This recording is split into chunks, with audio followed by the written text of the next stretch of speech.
দর্শক দেখতে পাচ্ছেন যে আগুনের যে লেলিহান শিখা সেটি কিন্তু ক্রমে ছড়িয়ে পড়ছে এবং আশেপাশের এলাকায় কিন্তু এই যে আগুন সে আগুনের তীব্রতা আশেপাশের এলাকাগুলোতে কিন্তু ছড়িয়ে পড়ছে। এখানে দেখতে পাচ্ছেন যে এই যে আগুনকে কেন্দ্র করে আশেপাশে যে শ্রমিকগুলো আছে তারা বের করছেন এবং তারা এখানে ছবি তুলছেন এবং দেখছেন যে আসলে এখানে কী পরিস্থিতি।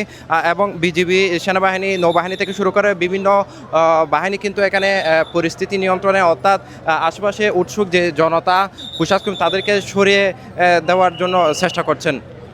এবং আপনাদেরকে জানিয়ে রাখি এই যে আগুন দুপুর 1টা নাগাদ শুরু হয়ে এখনও পর্যন্ত যে আগুন নিয়ন্ত্রণের কিন্তু কোনো সম্ভাবনা দেখা যাচ্ছে না।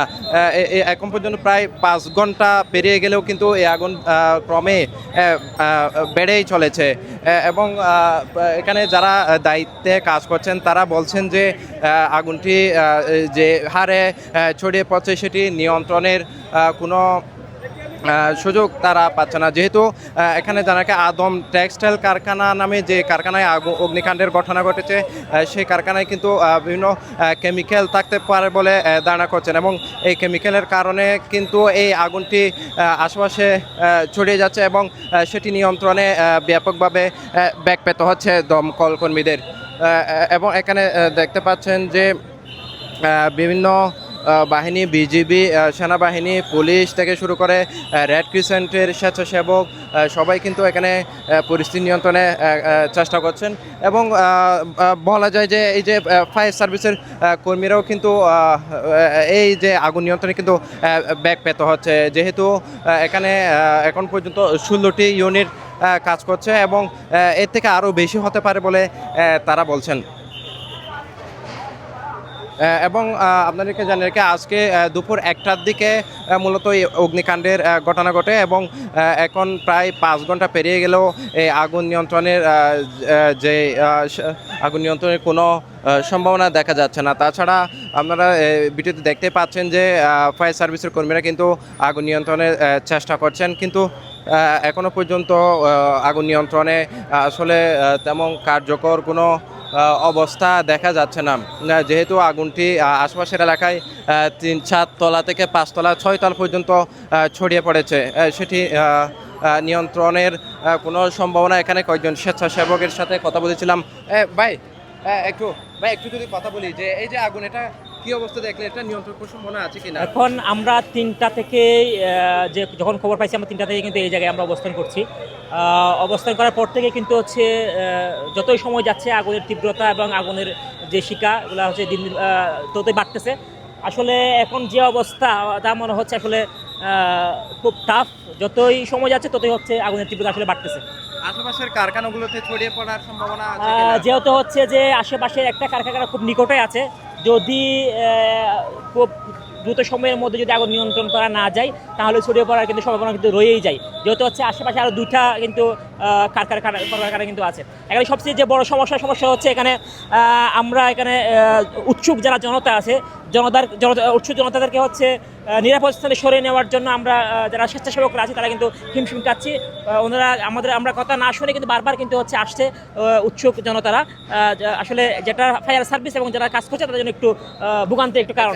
পুলিশ, বিজিবি সহ বিভিন্ন বাহিনী দেখা যাচ্ছে, আসলে কি বাহিনী এখানে নিয়ন্ত্রণে কাজ করছে বা পরিস্থিতি? এখানে হচ্ছে আমরা চট্টগ্রাম সিটি রেড ক্রিসেন্ট, এর পাশাপাশি হচ্ছে যে ফায়ার সার্ভিস, সেনাবাহিনী, বাংলাদেশ নৌবাহিনী, তারপর হচ্ছে যে বাংলাদেশ নৌবাহিনী এবং মেবি হচ্ছে বাংলাদেশ নৌবাহিনী একটা ফায়ার সার্ভিসের একটা টিম, ওরা আমরা সবাই মিলে সমন্বিতভাবে আমরা কাজ করছি। ধন্যবাদ আপনাকে। দর্শক যেটি শুনছিলেন যে মূলত রেড ক্রিসেন্ট সোসাইটির একজন স্বেচ্ছাসেবক, তিনি বলছিলেন যে এখানে যে আগুনের লেলিহান শিখা সেটি কিন্তু ক্রমেই ছড়িয়ে পড়ছে এবং তারা আসলে এই আগুন নিয়ন্ত্রণে কোনো সম্ভাবনা দেখছেন না।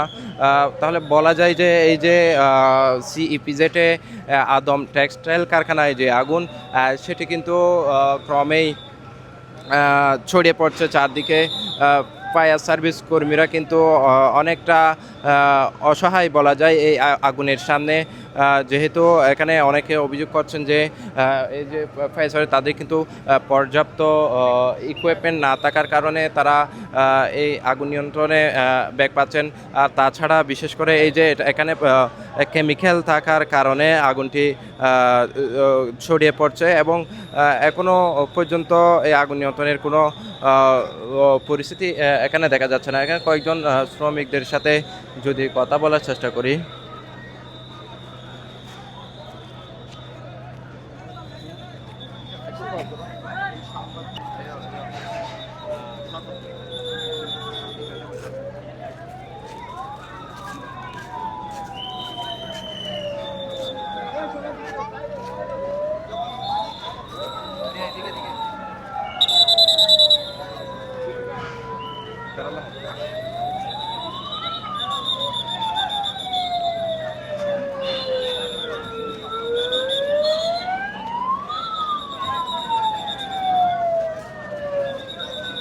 এখানে যদি একটু কথা বলতে চাই করি।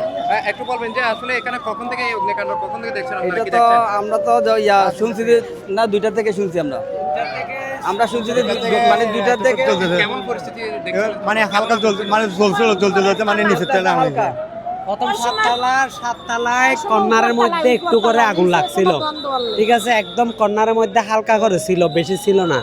জ্বলতে জ্বলতে 7তলা থেকে এখন অলরেডি 3তলা 4তলায় চলে আসছে, সব ক্লিয়ার হয়ে। এখন অবশ্য বলা যাচ্ছে যে এখন আউট অফ কন্ট্রোলে চলে গেছে এখন। এখানে আশেপাশে আর কোনো কারখানা আছে কিনা বা আশেপাশে ওগুলাতে ছড়িয়ে পড়ার সম্ভাবনা আছে? সরে পেনিনসুলা আছে, স্মার্ট জ্যাকেট আছে, তারপর হলে ইনুবুক আছে, এগুলোতে সম্ভাবনা আছে ছড়িয়ে যাওয়ার। এই যে ফার্স্টের ফ্যাক্টরি এগুলো, আলহামেদি আছে, হ্যাঁ, ইউপি এফআরএল আছে, এগুলোতে আপনি কি দেখছেন একটু বলেন তো, এখানে কেমন আগুন ছিল? আমরা প্রথম অল্প দেখছি উপর তলায়, পরে আস্তে আস্তে এই নিচতলায় নামছে লাঞ্চের পর থেকে 12:30টার পরে।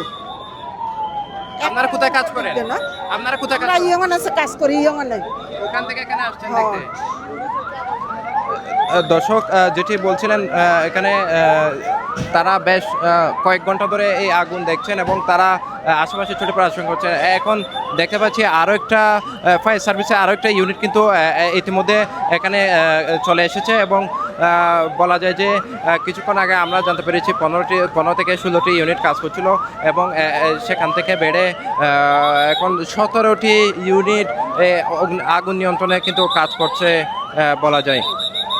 এবং এখানে যে আশপাশে পোশাক শ্রমিকরা আছেন তারা কিন্তু দিক বিদিক ছুটছেন এবং তাদের মধ্যে কিন্তু যে আতঙ্ক সেটি কিন্তু সৃষ্টি হয়েছে।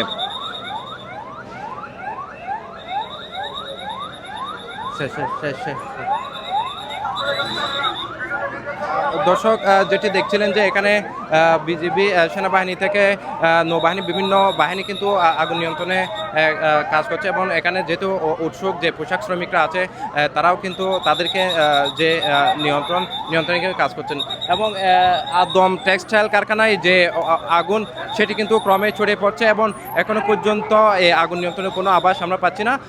দর্শক এতটুকুই ছিল সিইপিজেডে কারখানায় যে আগুন, সে আগুনের সর্বশেষ খবর। পরবর্তীতে কোনো আপডেট থাকলে সেটি আমরা আপনাদেরকে জানিয়ে দিব।